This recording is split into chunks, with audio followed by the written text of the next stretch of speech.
This week's Tales from the Territories covered the Dallas territory and world-class championship wrestling. This was the Von Erichs episode, and they stayed away from all of the tragedy to keep things focused on the territory itself. So that was a nice change, because the Von Erich story is the most depressing of all the wrestling families. They're filming a movie about the family as we speak, The Iron Claw. That's the film where MJF is playing the part of Lance Von Erich, the fake Von Erich cousin. The round table had Kevin Von Erich, the last surviving Von Erich brother, Chavo Guerrero Jr., whose father wrestled in World Class, Jimmy Garvin of the Fabulous Freebirds, Brian Adias, who trained under Fritz Von Erich, and he was a staple for the promotion for many years, and David Manning, who was a referee and a booker for World Class. He was Fritz Von Erich's right-hand man. Kevin talked about his father being an honest and fair man.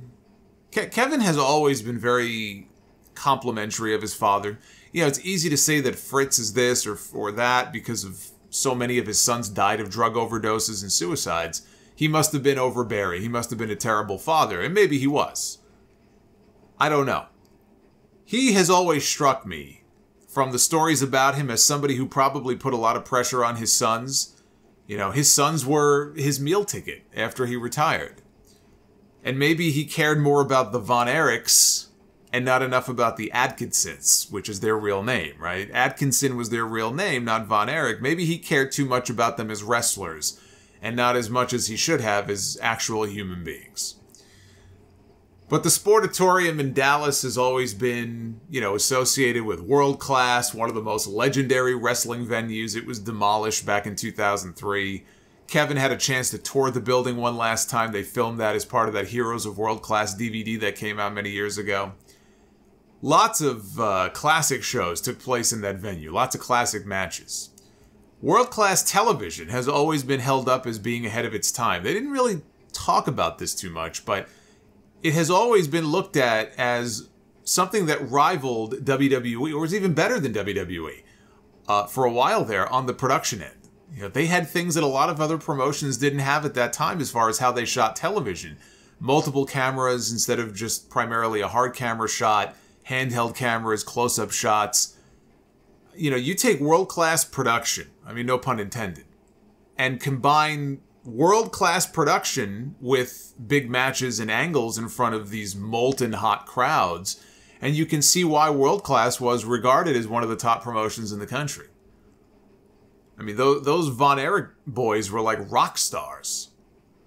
But they had a lot of stars pass through that territory, and future stars cut their teeth there also. Dingo Warrior, right? Dingo Warrior had to crawl so the Ultimate Warrior can run to the ring like a maniac.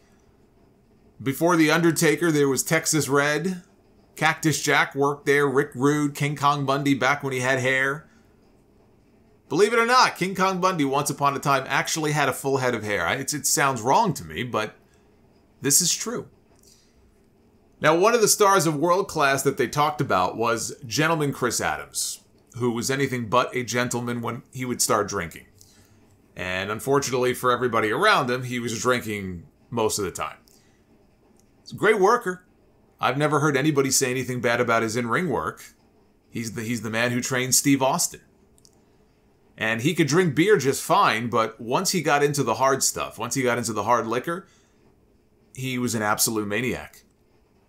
You know, Adams is someone I have heard people that knew him say good things about, and then a lot of people have not so great things to say about. Steve Austin, for example, in his book called Adams a pile of crap, and said that he screwed him over too many times.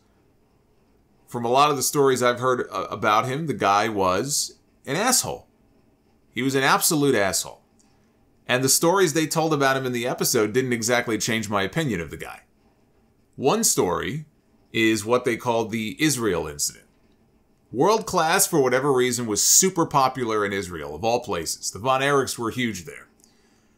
On one trip over there, Chris Adams beat up a bartender really badly. And wouldn't you know it, he super kicked the bartender and knocked the poor guy's eye out of his head. Another fucking eyeball story. Did I not just tell you a few weeks ago These old school guys, they just can't help themselves. This one sounds even more ridiculous than almost any of the other ones that I've heard. That it was a super kick that took the man's eye out. And in the reenactment, they're showing this guy on the ground. He's holding his eye, and his eye is literally out of his... Give me a fucking break with this. I mean, my God. My God, how many more of these eyeball stories are we going to have? We have 2 more episodes left. We have 2 more episodes. That means we got at least one more eyeball story probably yet to come. But it was a super kick that took this man's eye out. Now we know why CM Punk went into attack mode when the Elite stormed into his dressing room. He had to strike first. He couldn't let one of them super kick his eye out of his head. I mean, there were 2 of them. That's 2 eyes he could have lost. Then Larry would have to walk him. Chris Adams is actually the one who popularized the super kick, right down to the thigh slap, so it would make a great sound. I think he made it his finish. So depending on how you view super kicks, you can either give him credit or you can give him blame. So he super kicks the guy's eye out. Let's just go with this. This is the story. Now they have to get Chris out of the country before the cops pick him up. David Manning rushes him to the airport in a disguise and hopes that when they check his passport, he doesn't get flagged. And they check him in, no problem. He gets on the plane. Manning goes back to the hotel, and the cops are there waiting for him. And they're asking him, where's Chris Adams? And he goes, well, I don't know. He played dumb. He goes, I don't know. I haven't seen him. So he's very lucky he didn't get arrested himself. They told another Chris Adams story where he was drunk, of course. On a flight that was delayed, they made the wise decision to give a plane full of pro wrestlers free alcohol.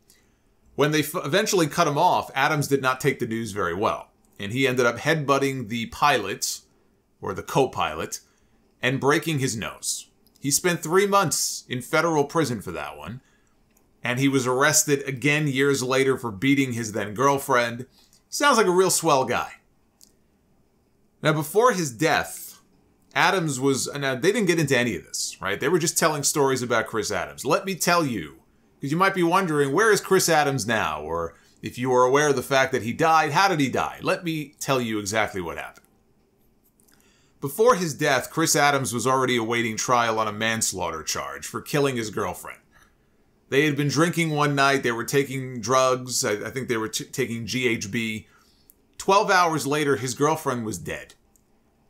And over a year later, they finally charged him with her death because in Texas, a person can be convicted of manslaughter if they're found to have recklessly caused somebody else's death. So with that hanging over his head, one night, he's hanging out with a friend. Both of them had been drinking. They started fighting. They were basically like roughhousing with each other. The friend claimed that Adams lost his temper. He started going for his eye. And he panicked. Now, there's the eye again. He started going for his eye, and he panicked.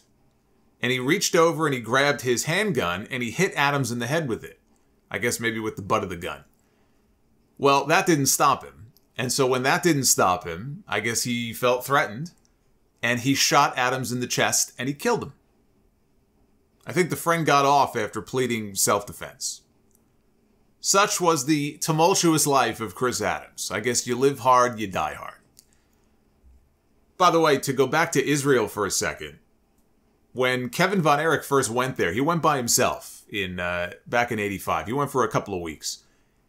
And a few months later, he and his brother Mike went back, and World Class created a Middle Eastern Championship, which Mike won when he beat Gino Hernandez. Kevin claims that all commercial trade was stopped on his first day in Tel Aviv. It was packed everywhere he went. That Middle Eastern title, it's actually on display at a mall in Tel Aviv to this day. And Kevin thought so highly of the Israeli people that he wrestled his final ever match in Israel 5 years ago. He tagged with his sons, who currently wrestle for MLW. He did a tag team match over in Israel. And it was a huge deal. It aired live on a major national TV station there. I think while he was there, he filmed a couple of commercials. They had close to 2,000 people in attendance. You know, it's funny to think, as popular as the Von Erichs were in Israel, that Fritz, early in his career in Texas, he wrestled as a Nazi.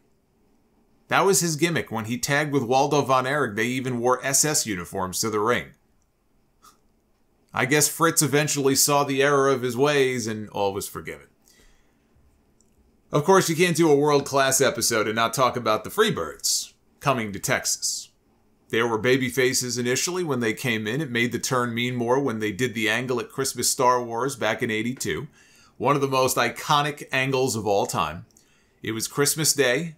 The main event was a steel cage match for the NWA World's Heavyweight Championship. Ric Flair coming in to defend against Kerry Von Erich. Michael P.S. Hayes, he was the special enforcer for the match. When Flair and Kerry both got knocked out, Hayes put Kerry on top of Flair for the 3 count. He wanted him to pin him. Kerry didn't want to win that way. He didn't want to win the belt that way. So Hayes argued with him. He went to go walk out of the cage. Flair shoved Kerry into Hayes, which Hayes did not see, and knocked him out of the ring. When Hayes turned around, all he saw was Kerry. He didn't know it was Flair who caused the shove.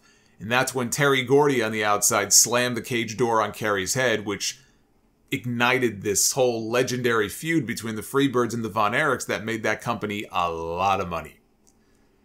And they talked about Gordy slamming the cage door on Kerry's head and how he really did. He slammed it so hard, it busted him open. It left an indent in his skull. They showed the footage. You can clearly see Kerry blading himself. I mean, who are they trying to fool here? You know what I mean? Like, I guess you got to keep kayfabe alive, but even the Israeli bartender with his one eye left in his head could clearly see that Kerry was blading himself. They talked about Jimmy Garvin being one of the first wrestlers to come to the ring with a female valet. He had 2 of them at one point, Sunshine and Precious. One was his real-life cousin, the other one was his wife. And there ended up being serious heat between them because they would work together and they would have their little cat fights. They would really lay their shit in on each other. So Garvin said that he would cringe at how hard they would hit each other. They shared a few other stories on the episode. That was largely it, honestly. I mean, all the really deep stuff with the world-class promotion and the Von Erichs has to do with the deaths, right? The deaths of David and Mike and Chris and Kerry. And they stayed away from all that because it's already been well documented and they didn't want the episode to be a total downer. They only have 44 minutes or whatever it is, right? I mean, if you're going to cover all the death and despair, it's going to be the entire episode. So they stayed away from that. I thought it was fine. It was not one of their stronger episodes. I'd put it down around where the Stampede episode was. This week, though, should be good. It's Jim Crockett Promotions, and they aired a commercial for it. They have Arn Anderson, Ricky Morton, Baby Doll, and Jim Cornette for the show.